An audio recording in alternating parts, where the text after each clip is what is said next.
Hi, everyone. This is Christine Tao. I'm the co-founder and CEO at Sounding Board, our dynamic leader development suite offering tech-enabled coaching and mentoring solutions. And I want to welcome you to Leadership Live, where I have a very special guest returning, my co-founder, Lori Mazan. Welcome, Lori. Hi, Christine. Well, Lori, we've had you on the show quite a bit because you had a book that you released last year. And so we talked about that quite a bit in the concepts in the book. But because this is our first Leadership Live of the year, we wanted to switch gears and really actually focus on what is going to be important for L&D leaders, people leaders, to really be thinking about as they head into 2024. And so I thought I would set the stage a little bit for a big topic that we've been hearing a lot from our customers out in the community. And it's really around this idea of transformation, digital transformation, transformation at work, Gen AI, all of the things that we knew were really going to have a big impact on not only the work that we're doing, but how we work and how we lead others through that work. And so I wanted to first frame a little bit some of the data that we've been seeing around this transformation and then get your feedback on that. Hey, sure, sounds good. So, one of the stats that I read recently that really sort of shocked me was that IDC and Gartner, they predicted that 85 to 90% of new enterprise applications are going to incorporate generative AI, which literally translates to trillions of dollars going into these initiatives. But there's also some stats that talk about how the majority of transformations actually fail. They don't meet their business goals and objectives. And very relevant to the work that we do around leader development, that more than 70% of leaders and managers don't feel equipped to even lead through that change. And you're nodding your head as if this is something you've always understood, but tell me why. I think when organizations plan these digital transformations, they plan the digital part of it. They plan the execution, the tactical part of it. What they don't plan is the change management part of it. And those planning strategies very often don't include anything about leaders or equipping leaders to be able to manage this kind of change. And you think about Gen AI, like the pacing of the change is picking up really rapidly, and no one really knows where it's heading. It's kind of all a big experiment and guess right now. And yet we are just making a big assumption that our leaders can lead this kind of dramatic change, can lead in an environment that's picking up quickly, can lead in an environment that's like unknown and unpredictable. And we just like hope, I guess, or wish or assume that that's going to happen. And I think the solution or an approach to that really is in these plans for doing these digital transformation, there literally needs to be a line item that really is leader development, leader support, change management tools, team building, that there with dollar numbers next to that that provide both the capacities, the support, and the development that leaders lead to be able to lead these kinds of huge transformational events. Well, you've already started to allude to some of the things that L&D leaders should be thinking about and addressing as they prep their organizations. But maybe before we dive deeper into what some of those things should be, I do want to touch on the fact that, you've been a leadership coach for over 25 years, and that change is something you've seen constantly through that. Do you feel like there's anything different about what's happening now And then maybe how does that then impact what L&D leaders and organizations need to be doing? I mean, what's both interesting and potentially somewhat disconcerting is I think the people part of the digital transformations are really any kind of transformations organizations have been trying to have over the last 25, 30 years. The biggest point of failure is always the people. Mm, Right? You know, that's the hard part. Like we can roll out any tool in the world, but if nobody uses it, it doesn't really make any difference. And then how do you get people to want to use something new, to let go of the old way, to find the value? And how do you do that, especially in a case where it could jeopardize their own job? Like right, the motivation to do that is actually not very high. So you really need exceptional leaders to lead the people towards this transformation, not just the technology. I would say what's changed over, last century to this century, is a couple of things I mentioned before. The pacing is just, growing exponentially. The amount of information available that you have to sort through to try to find what you really need is huge now. right, I think the unpredictability, like literally, you don't know what's going to happen the next day. Like last year, did we know anything about Gen AI? No, we didn't. In 2019, did we know there was going to be a pandemic the next year? No, we didn't. So last century, things were seemingly a little bit more predictable. mhm, Technology, although it grew fast, especially towards the end of the century, in the early parts, it was slower pacing. And I think the other key difference is the workforce was much more homogenous back then. right. Now, the amount of diversity, not only people diversity, but even job diversity is growing. And so being able to deal with all those differences in the workplace can be really challenging for leaders. And you add sort of a generational factor in there as well. We used to have about 3 generations in the workforce. Now we have 6 or 7 generations in the workforce. And those Oh, wow. generations are really different. Like Yes, you can just at sounding board, like maybe a third of the employees are at least 20 years younger than I am, right, right. And, right? And and even you and I, right, we may be closer in age, but there's oftentimes that we have very different approaches in thinking based on, yes. when we entered the workforce, right? That's right. And what we do, I think that is additive, right? We put those different points of view together and it creates something interesting and novel and new. But that's because we're good at managing that.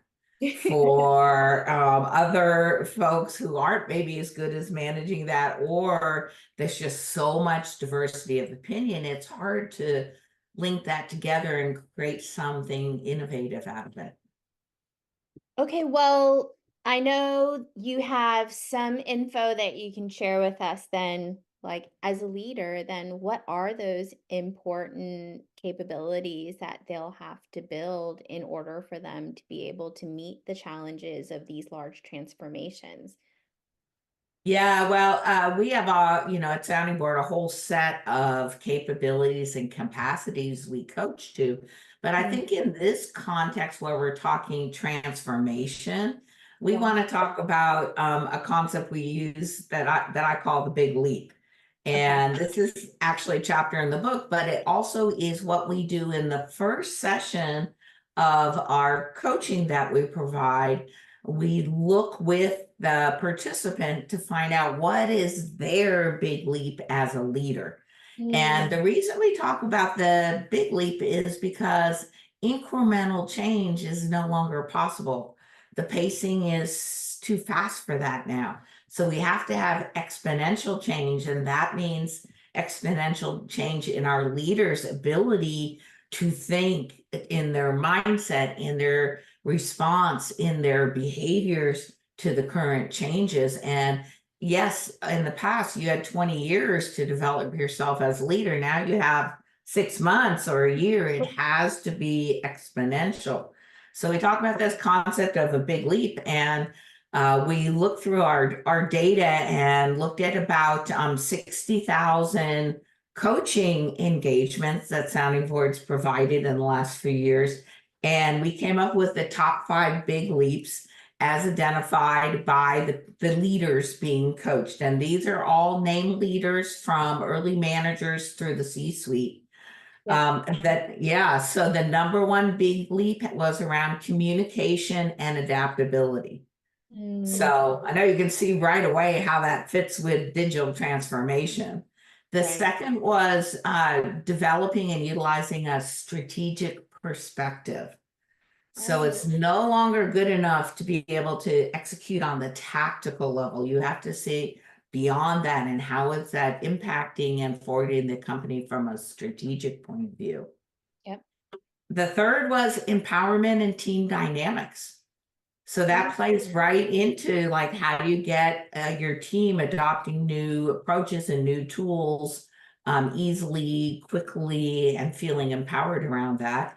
And the fourth related was trust and team management. oh, wow. So, over the last years, the trust has eroded a bit, mostly due to economic situations. And Well, yet, for employees to take on new approaches, there has to be some trust there. So that's a big issue.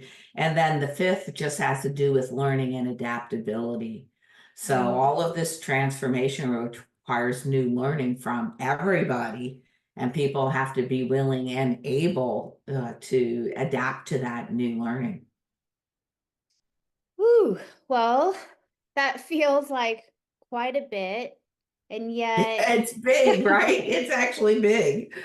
uh, and yet there's a theme and a thread there, I think, which is, as you go through big change, it's important that you're able to adapt and to communicate about that to others. Of course, when you don't know how to execute against something, you're naturally sort of forced to have to move away from tactics and to have to elevate and think more about a strategic approach that can be applied to a variety of contexts, right? In a changing situation. And then I think, the team part is one that we've seen a lot. As you enact change, how do you empower others to do that? And you have to, because you need to be doing that at a rate that is much faster and accelerated. So certainly I can't do it on my own, right? I've got to be able to bring other people along with me, which is that fourth point you made. And then the last one is certainly we're all deep in it. We're all having to learn new skills and technologies, things that we have literally never encountered before. Um, but as a I mean, leader, to literally for my age group, I tell people all the time, like half of my career, we didn't have email.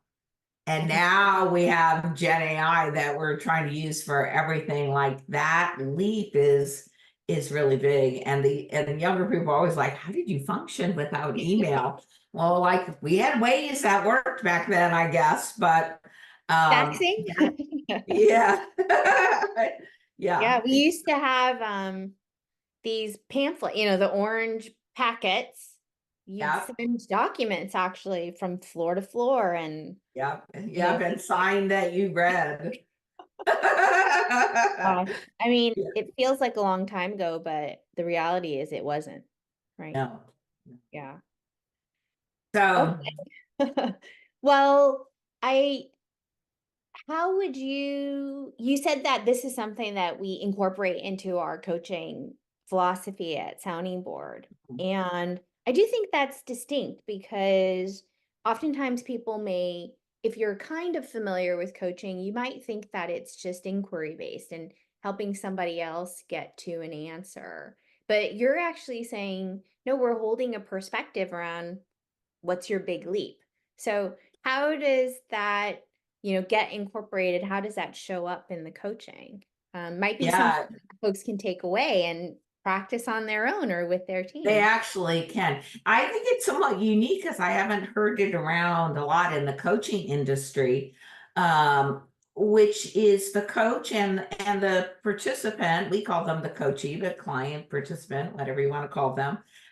Together, they identify this big leap. And the thing about the big leap, it's not actually a small step. Mm. It actually has to be big enough that the leader's kind of like, I don't know if I can do that. Now you got the big leap. And you identify that in the beginning so that everything you do in the next set of sessions kind of leads that leader along the pathway of the leap. Mm. And you hit some obstacles along the way where the leader might, I wasn't able to do that, or I failed, or I don't know if I want to do this anymore. This is too hard. And so you also have to delve in there and kind of find that point of motivation for Mm. the leader to be willing to take the interpersonal, internal risk and the external risk to take a big leap. Because if you're leaping, you can fall flat on your face too. The idea is you have a coach there helping you, supporting you as you leap so you don't fall down. I saw this little video of gymnastics training where they were teaching some young people how to like do backflips. And Yeah. they had like a belt around their waist and then it had a strap and they were holding the person up so they couldn't fall down. I kind of feel like that's what the coach is for the leader. That they try new things, but the coach is there holding them up so they don't fall down. They actually learn new ways of thinking and new behaviors and that take them to this big leap. And so, like any advice for the leader, like get a coach because this is really hard to do by yourself. For one, it's really hard to push yourself beyond your self-limiting beliefs. Yeah. But two, just like those gymnasts, you might not be able to ever do that backflip if you don't have the help of, shaping the body to make that happen by the harness. The coach does the same thing. They help shape your thinking so that your chances of success are greatly increased. Well, the I visual made me think about the fact that before you do that, there's moments where you actually can't see where you'll land, right? And to me, that's such a great metaphor for these big developments, mindset shifts, behaviors that we have to take as leaders. You actually don't know what that might change or where that will land. And so it is this leap of faith as well, right? That Yeah, it really is a leap of faith. And especially in that case, I use the example of a backflip. So yeah, you I really can't know. see. At least if you were going forward, you might be able to have an idea where you would land. That's right. But you're maybe having to go over some deep crevice, so you don't know if you're actually gonna make it to the other side. So it can be scary. And organizations don't talk about this, but it can be scary for the organization, right? Mhm. They're investing a ton of money and resources and time to try to create this transformation. And if the stats show that it doesn't really happen successfully a majority of the time, that's a big risk that they're taking. Well, one thing you mentioned made me think about why this investment, not only in the technical or tooling, technologies or toolings or, process that is often associated with digital transformations is not enough. You said something about the mindset that needs to shift in order for that to happen. And so, we've spent some time talking about why that mindset shift is open for the leader. What about folks that are delivering these large programs, the L&D leaders that have been told, hey, make sure everybody is using Gen AI, make sure we're being more productive, make sure people are more efficient and effective. What advice would you give them during these times as they think about how to actually build these capabilities in their leaders and support these business transformations? I think it's really tempting for learning and talent leaders to go to the tactical as well and kind of almost go back to what used to work in the past. And the basics there is basic skill training. And Mm. because of the digital nature of this transformation, some basic skill training is really needed. Yes. But that does not generally change mindsets or create long lasting behavior.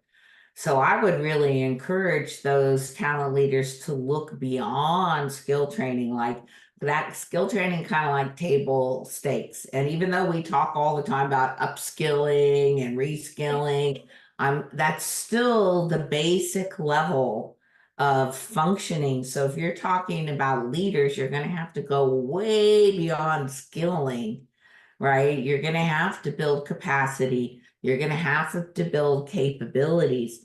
Those things have to be contextually driven. So doing online learning that's generalized for any population, that might work for how to put a prompt into Chat GPT-4, but that's not going to work for how to get your whole team using that successfully on a regular basis. Right. Right? It's going to have to be contextual to your environment, to your culture, to the leadership approach of your company. And you're going to have to combine these skills, capabilities, and capacities, because what you have to do, guess what? You have to not only change your own mindset as a leader, you have to change the mindset of those people who are following you and build up their confidence and their trust and their ability to use all of these, maybe even willingness, right? And then ability to use all these tools. And that's going to be very individualized. Like Yeah. you can just see, like some people are like, woohoo, I can't wait to try this. And other people are like, what? I don't want to do that. Why would I do that? Like, and you have a very big range and you have to influence all those people individually. So some kind of a blanket approach to development doesn't really work these days. It has to be differentiated, individualized, deep, so that you're changing not just behavior but mindset so it really sticks. Has to be contextual. So it's Yeah. not so easy as just turning on some online learning or teaching someone, how to prompt and what the good questions are. That's not nearly enough. Yeah. I That's mean, not enough for transformation. We're talking transformation. It's not enough for transformation. yeah. And I think the last point of, and it's all happening faster means that really you have to get to the underlying motivation, really, right? For somebody to shift their behavior. And that might be different for you and what motivates me versus what motivates somebody else on our team. And just for everybody, remember, it's not motivational to say AI is going to take over your job and then try to get someone to actually use AI so it can take over your job. You're going to have to have to find some ways to talk about what's in it for the individual to really learn new approaches and utilize them effectively, because that point of the motivation, if I know I'm working myself out of a job, I'm clearly not going to be very motivated to utilize that. Yeah, I think the carrot or stick approach, feels like there's something more than just one of those choices, right? Based on what you're saying. Well, we kind of know from the last 40 years the stick doesn't really work. Mm. So I really encourage people towards the carrot, although maybe the cupcake or something, because not Yeah, sure the carrot something. is Yeah, that I know exciting either. it felt too like one or the other, but there's a nuance to it, right? That Yeah. there is actually elements of both fear and of excitement when Yes. people are motivated to do things. And it's about Yes. how do you personalize or individualize that to leaders to get them to get over the things that cause them fear and move towards the things that get them excited and motivated. Yes, and it's actually my opinion that technology plus human ingenuity is what creates that innovation. You really need both parts of that recipe. Just one by itself doesn't have as large of an impact. Well, Lori, we are almost at the end of our time. I feel like this was such a appropriate conversation for January. Many people are making, personally, maybe some intentions for the year, changes they want to make, transformations they may want to personally go through. But of course, for organizations, although there's quite a bit of year-end planning, now the rubber hits the road, right? What are those areas you're really going to invest and sort of run towards to help you be successful this year? And so I love this idea of the big leap. And what is that big leap that you and I need to take, that the organization needs to take, and how do we equip not just ourselves, but our organizations to be able to do those successfully? So, any last parting words for folks here as they think about embarking on their own big leaps? I'll just say the last thing. I think you hit on a little bit. Taking a big leap can be exhilarating. It's, the part we get stuck on first is maybe the scary part or the motivational part. But once you're in motion, that motion creates some excitement and some exhilaration, and people start to see the potential and what this transformation could mean. So I would just encourage everyone to, start forward on your big leap and know that as you start, to take your feet off the ground and get up into the air, that you're going to feel that exhilaration and really be looking out ahead to where you can land. Well, it's true. A big leap starts with a bunch of little steps, right? Before you Yep. can get that momentum to make the big jump. Well, Yep. okay. I love that as our ending visual. What are those small steps in motion that you can get into to help you drive towards that big leap? But thanks again for the time, Lori. Always such a learning experience and, lots of great insights and ideas for how to take a lot of what we do forward for others. Thanks, Christine. So fun to chat with you. Okay. See you later, Lori. I